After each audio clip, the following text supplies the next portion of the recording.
Ty Simpson to the Los Angeles Rams.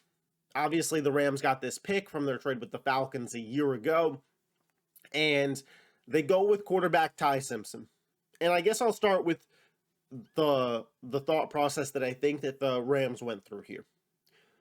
They are not going to have a premier pick like 13 in the NFL draft again next year. And we don't really know what the clock is on Stafford. This could be his last year. They're talking about extension. He might play another 2 years. But ultimately, I don't think anybody really sees him playing past another 2 years at this point in time.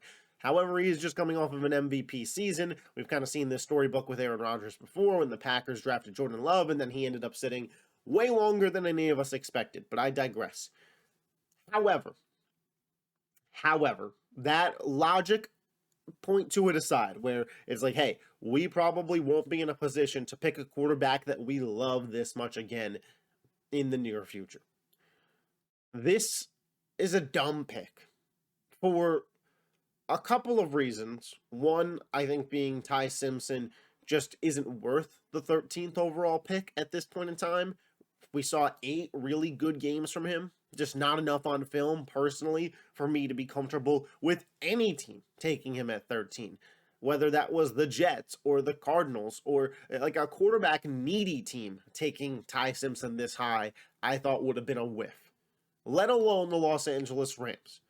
The Los Angeles Rams came up short in the NFC Championship to the Seattle Seahawks. And they started approaching this offseason as if they were all in on winning the Super Bowl next year, which made a ton of sense to me.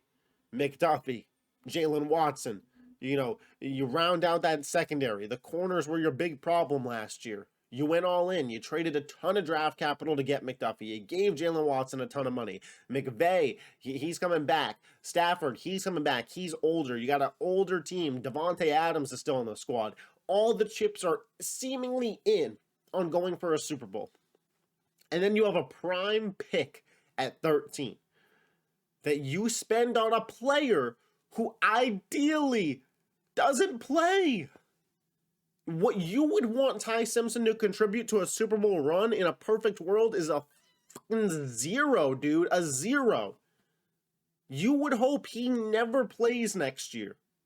That, to me, is asinine when it's a team that didn't get the job done last year and is in a competitive NFC where Detroit's going to be back, Philly's going to be back, in your division, San Francisco and Seattle are there. There is real competition in the NFC, and this pick doesn't make you better. Maybe in 3 years, it was a good pick. Maybe you're in the position that the Packers are in, and it eventually pays dividends. But that should have been down the road's problem, to be honest. Because look at some of the names that were available. Vega Ioane. By the way, 80% of the Rams starting offensive line isn't under contract next season. Vega Ioane, Monroe Freeling, Blake Miller, all of those would have been good picks. Reuben Bain Jr., I don't know how it would have been fit with Verse and Young and Fisk, but with Reuben Bain there at 13, you figure it out. Sadiq, who goes at 16. Yes, your tight end room is decent with Parkinson and Ferguson, but Sadiq is a different kind of beast. Mekhi Lemon, who went later. How about one of the linebackers? I mean, yeah, they're still available, but with the trades that you've made, I don't think you're getting Jacob Rodriguez or CJ Allen. This is a massive, massive whiff to me.